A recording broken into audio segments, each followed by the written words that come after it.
Les chrétiens qui tolèrent continuellement le péché dans leur vie s'ouvrent à une oppression de plus en plus grande. La confession et la repentance du péché sont nécessaires pour rétablir la communion avec Dieu, qui brise ainsi la puissance de l'influence démoniaque. L'apôtre Jean nous donne un grand encouragement dans ce domaine. Nous savons que si quelqu'un est né de Dieu, il ne pêche pas. Au contraire, celui qui est né de Dieu se garde lui-même, et le mauvais ne le touche pas. 1 Jean 5, 18.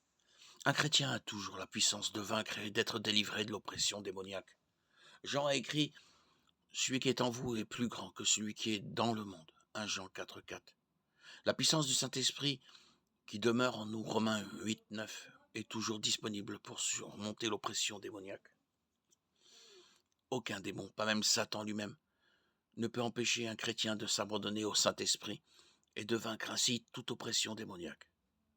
Pierre encourage les croyants à résister au diable avec une foi inébranlable.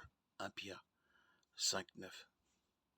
Être ferme ou inébranlable dans la foi veut dire compter sur la puissance du Saint-Esprit pour résister à l'influence démoniaque. La foi se construit à travers les disciplines spirituelles de la lecture de la parole de Dieu, de la prière persistante et de la communion fraternelle. Renforcer notre foi par ces moyens nous permet de revêtir le bouclier de la foi avec lequel nous pouvons éteindre toutes les flèches enflammées du mal. Éphésiens 6, 16.